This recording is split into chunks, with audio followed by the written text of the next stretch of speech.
Brasil teve pela primeira vez na história um ex-presidente condenado pelo Supremo Tribunal Federal por uma alegada tentativa de golpe de Estado. Na decisão da primeira turma do STF, o ex-presidente Jair Bolsonaro foi condenado a 27 anos e 3 meses de prisão em regime fechado por todos os crimes dos quais era réu no inquérito da suposta trama golpista.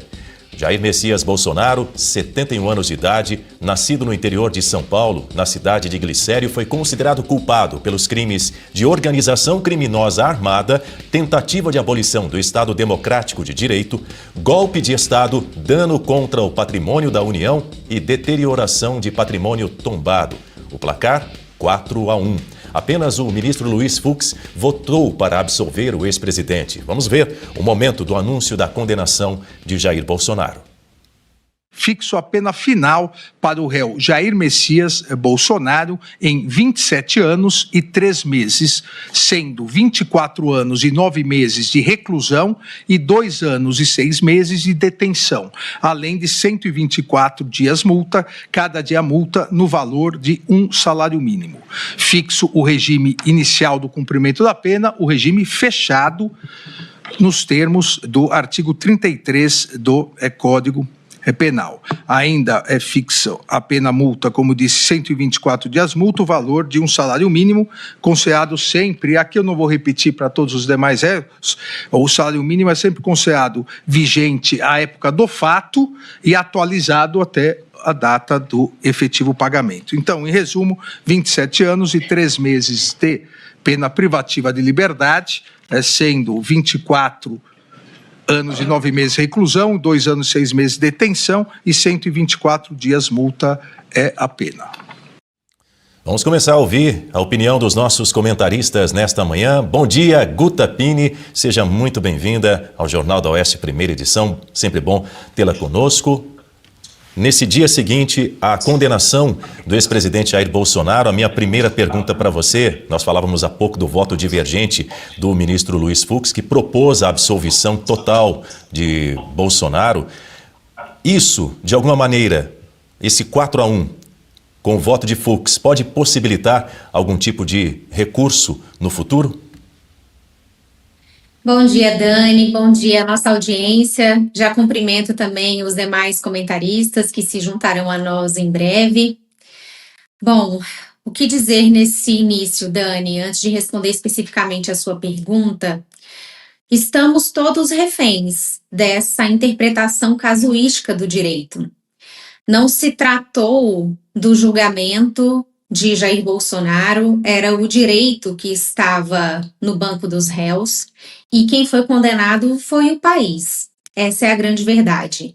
Muitos dos opositores de Jair Bolsonaro, seus adversários, comemoram essa condenação sem se dar conta, ou talvez querendo apenas ignorar, porque neste momento isso os beneficia, de que esta interpretação do direito, das provas, do processo, torna a todos reféns, deixa na corda bamba todos aqueles que um dia se submeterem a algum julgamento por qualquer tribunal desse país, porque como Luiz Fux disse na lida do seu voto, na leitura do seu voto, o Supremo Tribunal Federal é um farol de interpretação para os mais de 90 tribunais de todo o país. Então, este julgamento é um paradigma. A interpretação que se deu à lei e aos fatos se torna um modelo a ser seguido por todos os juízes do país. Então, isso é extremamente temerário. É uma interpretação casuística do direito e todos nós corremos o risco de um dia sermos vítimas desse tipo de interpretação. Agora, mais especificamente a sua pergunta, Dani, respondendo a sua pergunta, existe a possibilidade do recurso de embargos infringentes, porque o voto do ministro Luiz Fux foi divergente e o regimento interno do Supremo admite este recurso para o caso de divergência. Mas existe também a interpretação que se houver apenas uma divergência, não caberia o recurso. Então, seriam necessárias pelo menos 2 divergências, 2 ministros divergindo aí, para que esse recurso fosse ao pleno. Vamos precisar aguardar aí a avaliação, quando esse recurso for oposto, Porque quem faz o juízo de admissibilidade é o próprio relator do processo, que é o ministro Alexandre de Moraes. Então, em tese, cabe este recurso, mas precisamos ver como isso vai acontecer mesmo na prática, porque depende da caneta de Alexandre de Moraes. Bom dia, doutora Kátia Magalhães, seja muito bem-vinda ao Jornal da Oeste, primeira edição. Sempre muito bom tê-la conosco também. A minha pergunta para a senhora, nesse começo do nosso jornal, é: o voto do ministro Luiz Fux pela absolvição de Jair Messias Bolsonaro, na maioria ali dos crimes, sugere, portanto, uma fragilidade nas provas ou na tipificação penal, no que foi apresentado também no relatório da Procuradoria-Geral da República? Bom dia, Daniel, Guta, demais comentaristas e nosso público. Sim, o voto do ministro Fux escancarou não apenas a ausência de provas, como todas as falácias desse pseudo-julgamento, né, travado por uma corte de exceção, e eu digo corte de exceção porque foi um tribunal que avocou para si uma competência que não tem, um tribunal formado por pelo menos 3 juízes manifestamente impedidos para o julgamento de Jair Messias Bolsonaro, então tudo bastante excepcional. Sim, Fux se escancarou e Fux começou, como não podia deixar de ser, pelos preliminares, né? Manifestando essa incompetência que fere o princípio básico, o princípio constitucional do juiz natural, segundo o qual cada um de nós só pode ser julgado pelo magistrado investido de atribuições constitucionais legais para essa atividade judicante. Só que esse princípio não foi respeitado pelo Supremo, muito pelo contrário, foi traturado. Então, o ministro Fux descortinou essa tremenda falácia. Ministro Fux descortinou também a falácia de que teria havido uma pretensa tentativa de golpe de Estado pelo mero exercício da liberdade de manifestação, da liberdade opinativa, que também é garantida pela nossa Constituição. Então, sim, Fux desnudou várias irregularidades crassas desse julgamento, né, diversas. Foi um voto longuíssimo, foi um voto que começou a restituir os pilares do nosso Estado de Direito quebrado e que desnudou os abusos dos seus pares. E retomando a questão dos recursos, eu acho que, antes de mais nada, né, caberiam os chamados embargos de declaração, que é aquele recurso específico para pedir ao juiz que saneie omissões, contradições, lacunas que estão repletas nesse pseudo-julgamento farsesco. Só que, como bem colocou a Guta, né, o juízo de admissibilidade é sempre do relator Alexandre de Moraes. E se Alexandre de Moraes pontuou no seu voto na última terça-feira que o mero questionamento sobre a regularidade da delação de Cid beiraria a litigância de má-fé, que o dirá a interposição de recurso? Então eu já receio que a eventual propositura, até mesmo de embargos de declaração, que são um recurso corriqueiro, um recurso banal na nossa vida forense, até mesmo a interposição desse tipo de recurso possa ensejar, por parte de Alexandre de Moraes, uma condenação dos eventuais recorrentes apenas de litigância de má-fé, que o dirá a interposição de embargos infringentes. E eu creio sim que o voto de Fux seja suficiente para ancorar a propositura de embargos infringentes, porque não só o Código de Processo Penal, como o próprio regimento interno do Supremo fala apenas de divergência, não menciona o número de votos que tem que ser divergentes para fundamentar esse tipo de recurso, no caso, embargos infringentes. Mas nós estamos, pessoal, nós não estamos mais no terreno jurídico, nós estamos no plano do puro arbítrio. Não podemos esperar nada de regular vindo desse tribunal, vindo dessa corte de exceção. Eduardo Berbigier, seja muito bem-vindo. Obrigado por ter aceitado estar conosco nessa edição especial do Jornal da Oeste. Eu começo perguntando ao senhor e fazendo até uma avaliação também. A Justiça do Brasil, ela sempre foi marcada pela sua morosidade ímpar. Quero ouvir do senhor, porque a celeridade do julgamento de Jair Messias Bolsonaro em comparação com outros processos no Supremo Tribunal Federal, quero saber, na avaliação do senhor, levanta suspeitas sobre um direcionamento político contra o ex-presidente? Sem dúvida, Daniel. Bom dia, é um prazer estar aqui novamente. A Kátia e a Guta foram muito precisas agora, falando sobre um tribunal de exceção, né? Sobre ignorar as questões jurídicas e focar na punição política para o presidente Jair Bolsonaro. Nós vimos que o presidente Collor teve sua condenação definida há uns 3 meses atrás, porque o processo tramitava há mais de 10 anos no Supremo Tribunal Federal. E isso foi, inclusive, argumento de defesa, né? Da defesa do presidente Bolsonaro no início, não defesa, mas citaram isso na mídia, de que o Bolsonaro seria condenado antes do Collor, então aceleraram a condenação do Collor, o processo já tramitava há 10 anos. Não é normal no Supremo essa celeridade toda, né? Nós vimos agora a PGR oferecendo denúncia há pouco tempo e em menos de um ano o presidente já é condenado a 27 anos de prisão, né? Em regime fechado no início, 2 anos e meio de detenção, mas isso é muito grave, porque os crimes imputados ao Bolsonaro, que na verdade nem existiam, né, foram começados a criar esses crimes a partir de 2021, a abolição violenta do Estado de Direito, atentado à soberania nacional, são crimes hediondos. Então, nós estamos falando de uma progressão de regime mais lenta. O Bolsonaro teria que cumprir no mínimo 40% da pena para fazer jus à progressão de regime para o regime semiaberto. Então, nós estamos falando de praticamente 10 anos do regime fechado. É um absurdo. Essa pena de 27 anos é uma pena de homicídio, né? Um homicídio qualificado, muito grave, né? Feminicídio vai de 20 a 40 anos. Então, quer dizer, estamos falando de penas absurdas para um crime que não houve, né? Não houve. A Kátia falou muito bem, foi um tribunal de exceção armado, um circo, né? Sem prova nenhuma. Na verdade, toda a condenação do Bolsonaro baseada na delação do Mauro Cid, e isso não é admissível, condenar um réu com base apenas em delação e fatos esparsos, né?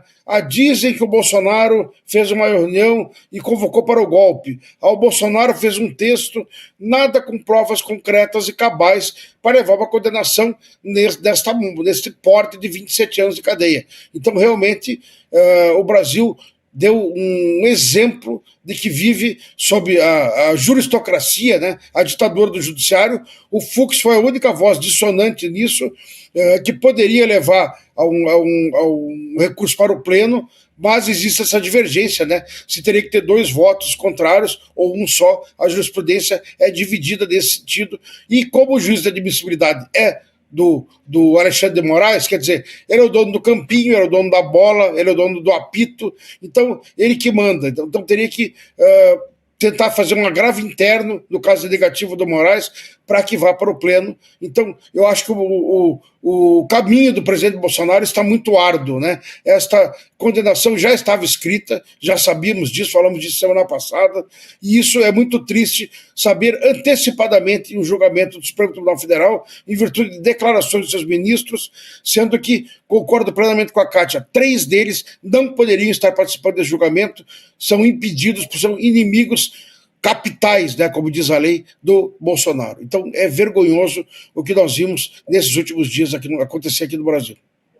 Doutor Eduardo Berbigier, Guta Pini e doutora Kátia Magalhães, a gente preparou uma arte para mostrar, para explicar para o nosso espectador a respeito dessas penas. Eu acho que é um próximo assunto importante para a gente entrar e discutir, que é a dosimetria dessas penas, que é exatamente o tamanho da pena que cada um dos 8 réus recebeu na noite passada. Outros 7 réus do chamado Núcleo 1 da ação penal foram condenados por crimes como golpe de Estado, abolição violenta do Estado Democrático de Direito e danos ao patrimônio público. A arte aí na tela. Bolsonaro recebeu a maior pena, 27 anos e 3 meses de prisão em regime fechado, hein?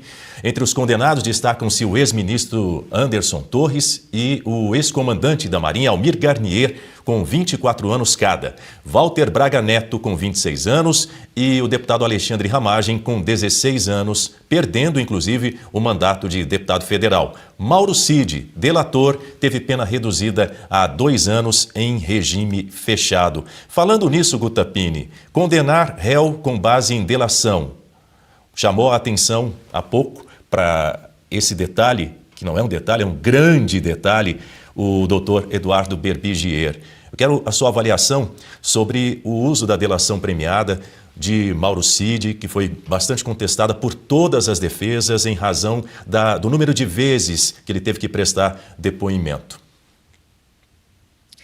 Bom dia novamente aos meus colegas de bancada, agora vendo todos na tela. Uma alegria estar aqui com vocês, embora estejamos comentando algo tão triste, mas é bom ombrear com pessoas tão competentes quanto vocês.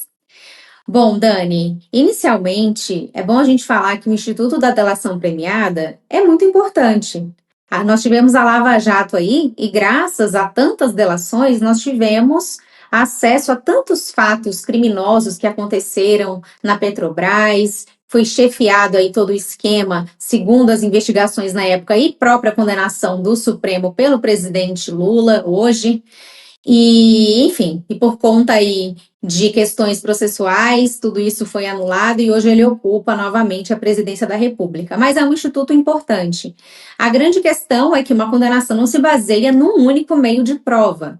Em especial, quando este meio de prova é tão controvertido na prática, quando você está olhando em específico aquela delação, não o instituto em si, mas a forma como foi conduzida essa delação. Nós vimos em vários vídeos o próprio ministro Alexandre de Moraes conduzindo a delação, quando isso caberia ao Procurador-Geral da República, à polícia, a própria postura do ministro numa manifesta coação ao delator, ameaçando a sua família, que poderiam sofrer consequências caso ele estivesse mentindo, o que já macula essa delação. Um dos requisitos da delação premiada é a voluntariedade do delator.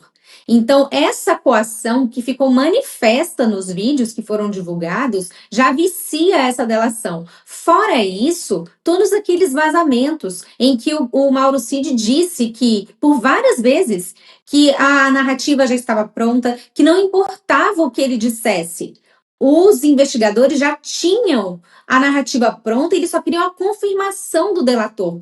Quantos vazamentos, aquele perfil lá de Gabriela, não sei o que, nem lembro mais exatamente o nome, mas que era um perfil ligado ao Mauro Cid, em que mostrava que ele estava conversando sobre a delação com outras pessoas, quando ele não poderia fazer isso, ele é proibido pela lei que trata da delação premiada. Então, diversos vícios aí no entorno dessa delação, mas ainda que não houvessem esses vícios, seria a única prova. A Procuradoria-Geral da República não conseguiu trazer aos autos provas do cometimento de um golpe de Estado, de um atentado violento ao Estado Democrático de Direito, organização criminosa armada. O Luiz Fux foi muito certeiro ao confrontar todas as alegações trazidas pela Procuradoria-Geral da República. Onde é que estavam as armas? Onde é que estava a violência, a grave ameaça? Então, os requisitos essenciais para a configuração do crime não estavam presentes. O ministro Luiz Fux falou que o encaixe dos requisitos ao crime é a mesma coisa da luva da mão que tem que encaixar na luva. Tem que ser um encaixe perfeito. Você não pode fazer ilações, imaginar que porque duas pessoas estavam no mesmo ambiente, no mesmo horário, que elas cometeram o crime juntas. Você não pode tirar ilações disso. Você precisa de provas. E isso não aconteceu, como bem analisado pelo ministro Luiz Fux.